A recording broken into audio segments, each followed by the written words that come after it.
अस्सलाम वालेकुम dear students, उम्मीद करता हूँ आप सब खैरियत से होंगे। अच्छा, अब हम ज्योमेट्री का पोर्शन स्टार्ट करने जा रहे हैं और आपको जो ज्योमेट्री का पोर्शन है वो यूनिट 10 से स्टार्ट कर रहे हैं। ठीक है, सबसे पहले आपके पास क्या हो जाता है, यूनिट 10 में आपको बेसिक कॉन्सेप्ट्स ऑफ ज्योमेट्री को समझने के लिए कुछ शेप्स और कुछ लाइंस को स्टडी करना होगा। ठीक है, तो आज हम कुछ शेप्स और कुछ लाइंस के बारे में स्टडी करने जा रहे हैं। ठीक है, सबसे पहले आप देखें आपके बुक्स पे ही कुछ फिगर्स ड्रॉ हैं जिनके बारे में आपका आइडिया है, लेकिन उसके बारे में एक दफ़ा दोबारा भी समझ लें कि आपके पास जैसे फर्स्ट शेप आपको दी हुई है स्फेरिकल शेप। ठीक है, पेज नंबर 147 यूनिट 10 में।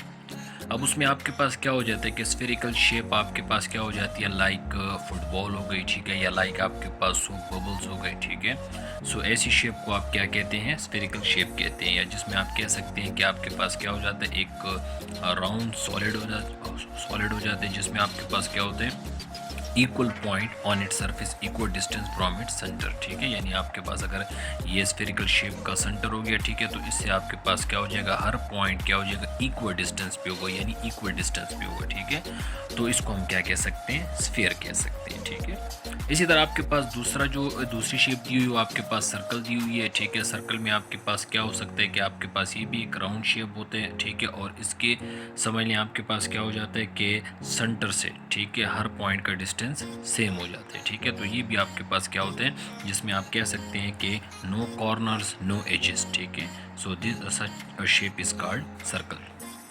उसके बाद आपके पास व्हाट इज कॉन्सेंट्रिक सर्कल्स, इसको समझने हैं कि कॉन्सेंट्रिक सर्कल्स में आपके पास क्या हो जाते हैं कि टू और more than to circles have same centre. ठीक है, यानी जैसे आपके पास क्या हो जाता है कि अगर आप किसी भी एक क्या करें, स्टोन को और किसी भी उसमें पानी में ड्रॉप करते हैं। ठीक है, तो आपके पास वहाँ देखते होंगे कि वेव्स बनती हैं। ठीक है, और उन वेव्स को हम क्या कहते हैं, वो वेव्स आपके पास कंसेंट्रिक सर्कल्स की फॉर्म में बनती है और जिनका सेंटर सेम होता है और उसमें क्या होती है, बहुत से सेंटर्स ड्रॉ हो रहे होते हैं। ठीक है, जैसे अगर मैं इसको यहाँ कंसेंट्रिक सर्कल्स की शेप ड्रॉ करना चाहूँ तो आपके पास लेट सपोज ये से एक सेंटर हो गया और उसके गिर्द आपके पास क्या हो जाता है, इस तरह बहुत से सर्कल्स हो गए, लेकिन उनका क्या हो जाता है, सेंटर एक ही होते हैं, तो उनको हम क्या कह सकते हैं, कंसेंट्रिक सर्कल्स कह सकते हैं। ठीक है, जैसे उसने आपको एग्जांपल दी है, a stone drop in still water produce concentric circles.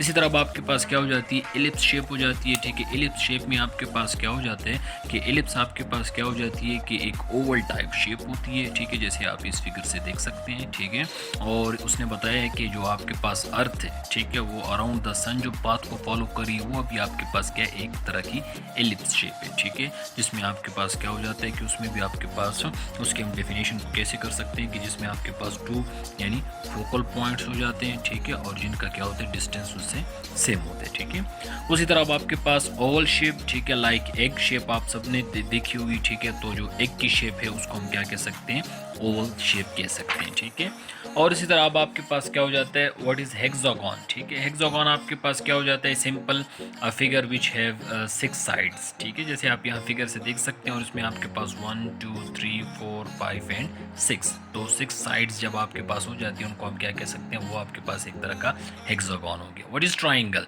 Triangle आपके पास क्या हो जाते हैं, जैसे आप इस शेप को देख सकते हैं और 3 साइड्स। ठीक है, तो इसमें हम कह सकते हैं कि ये आपके पास क्या हो जाते हैं, ट्राइंगल हो जाते हैं।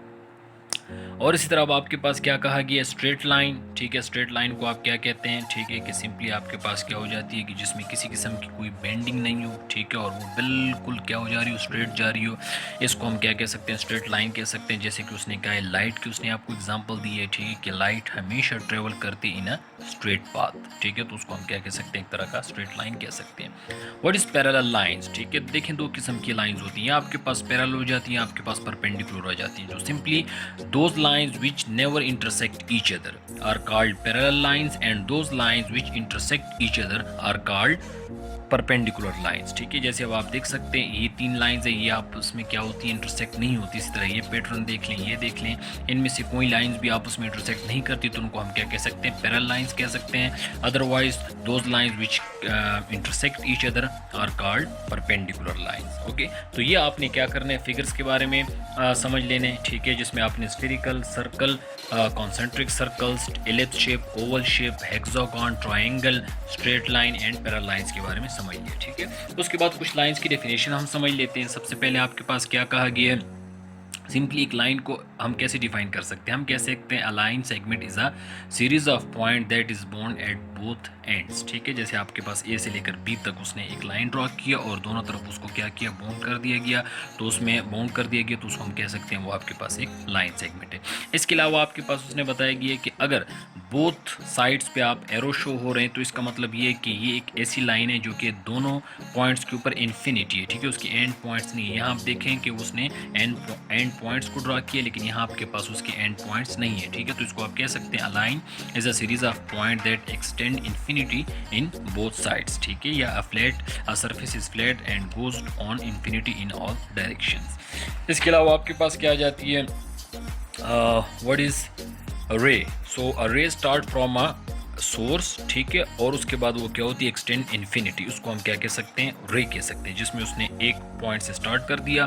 ठीक है, स्टार्टिंग लाइन लगाई और उसके बाद दूसरा एंडिंग उसने क्या किया कि वो आपके पास एरो फॉर्म में, यानी इट मीन्स दैट कि ये क्या कर रही है, एक्सटेंड हो रही है इन्फिनिटी पॉइंट के ऊपर। ठीक है, तो इसको हम क्या कह सकते हैं, ये रे की डेफिनेशन हो गई। इसी तरह अब आपके पास क्या हो जाते हैं, इस बात को समझ लें कि what is collinear points and non collinear points क्या होते हैं। एक ही लाइन के ऊपर जो पॉइंट्स होते हैं, जैसे कि आप यहाँ A B C D E points देख रहे हैं, वो तमाम पॉइंट्स एक ही लाइन के ऊपर हैं तो उनको हम क्या कहते हैं, कोलिनियर पॉइंट्स कहते हैं। लेकिन अगर एक लाइन के ऊपर नहीं है, ठीक है, जैसे आपके पास ये पॉइंट्स शो हो रहे हैं, तो इनको हम क्या कहेंगे, नॉन कोलिनियर पॉइंट्स। ठीक है, ये डेफिनेशन समझ लेंगे कि 3 और more points lying on the same straight line are known as collinear, and if these points are not laying on the same straight line, these are called non-collinear points. Okay, so what is concurrent lines and what is non-concurrent lines or intersecting lines? ठीक है, concurrent lines क्या होती हैं कि आपके पास 2 और more than 2 lines which intersect each other, लेकिन जब वो intersect करें उनका